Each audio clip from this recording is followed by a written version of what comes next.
नमस्कार दोस्तों, मैं विनय दुबे मुंबई से। आप चाहे किसी भी राज्य में चाहे कोई भी दंगा उठा के देख लीजिए, जहां पे हिंदू मुसलमान हो, चाहे सवर्ण या दलितों का मारपीट हो, चाहे गुज्जर या राजपूतों का झगड़ा लगाना हो, उसमें आपको बीजेपी जरूर मिलेगी। क्योंकि इनका जो बेसिक है ना, वो यही है कि एक दूसरे से झगड़ा लगा दो, जातीय समीकरण में झगड़ा लगा दो और बैठकर मजे लो, राज करो। लेकिन अब ये जमाना पलट चुका है।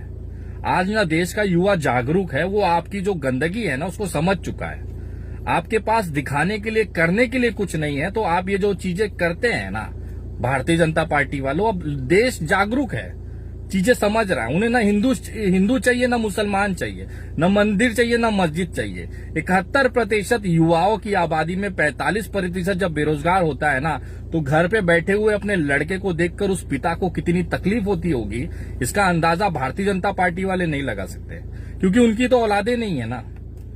आज जो सत्ता में बैठे हैं वो रंडवे बैठे हैं। आज जो सत्ता में बैठे हैं ना, ये बे औलादे बैठे हैं। उन्हें क्या पता बेटी की आबरू क्या होती है, उन्हें क्या पता बेटे को बेरोजगारी की तकलीफ क्या होती है। अगर उनके घर खानदान होता, परिवार होता, तो आज चीजें समझ में आती उनको कि आखिर एक परिवार होता क्या है। लेकिन बचपन से ही इनको फेंक दिया गया, ये भाग गए जिम्मेदारियों से, वो देश चलाने के लिए बैठे। उनकी औकात नहीं है। जो आदमी एक अपने 3-4 लोगों का परिवार छोड़कर भाग सकता है, नहीं संभाल सकता है, वो देश संभाल लेगा, ये उम्मीद आप मत लगाइए। आप किससे रोजगार मांग रहे हैं? जो खुद 35 साल 40 साल तक दुनिया में भीख मांगता हुआ जिंदा रहा, घूमता रहा, अपना पेट पालता रहा, उससे आप रोजगार की उम्मीद ना करिए।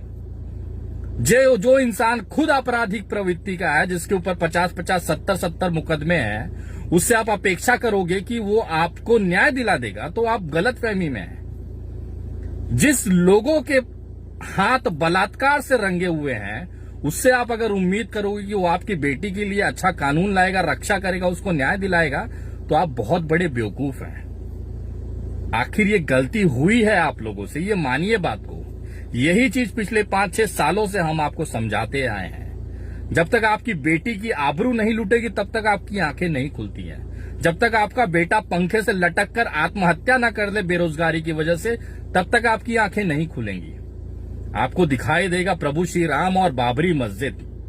लड़िए ना, किसने रोका है? आपका जिंदगी आप अपना सत्यानाश करिए, क्या फर्क पड़ता है? जिस देश में एक तड़ी पार गृह मंत्री हो जाता है और उसके हाथ के नीचे उसके जो डिप्टी हैं गृह राज्य मंत्री, जिनके ऊपर हत्या, स्मगलिंग, बलात्कार के मामले हैं, उस देश में आप इंसाफ की बात न ही करें, न्याय की बात नहीं करो, तो ज्यादा अच्छा है। जब अपराधी बैठता है ना कुर्सी पर, उससे आप अपेक्षा मत करिए कि वो आपके बच्चे की हत्या और आपकी बेटी के बलात्कार पे न्याय दिला पाएगा। और बात क्या होती है?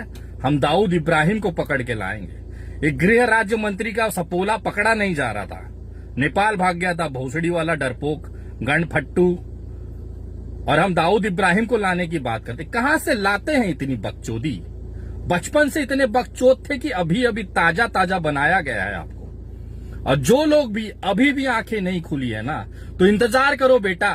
तुम्हारी घर की बेटियों को जब उठा के यही भारतीय जनता पार्टी के कार्यकर्ता बलात्कार करेंगे ना, तब तुम्हें आंख खुल के आएगा। क्योंकि चाहे कोई भी घटना ले लीजिए, और भारतीय जनता पार्टी के लोग इतने बेशरम होते हैं, देश ने देखा है।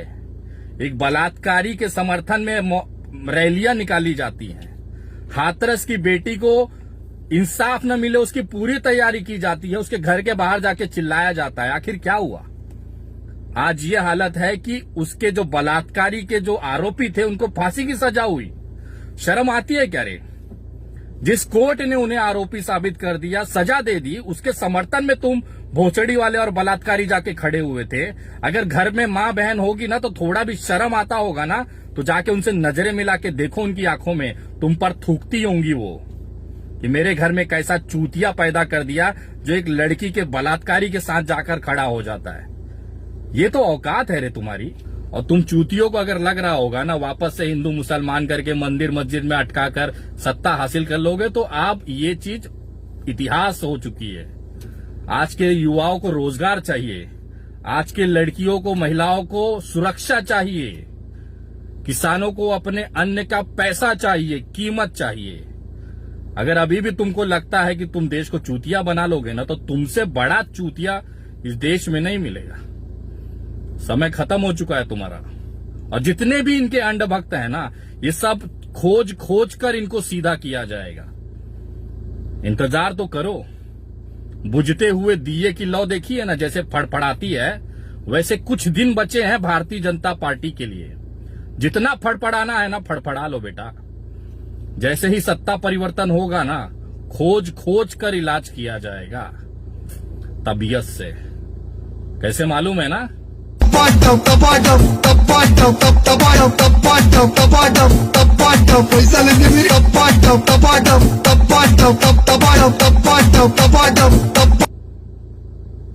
जय हिंद, जय महाराष्ट्र।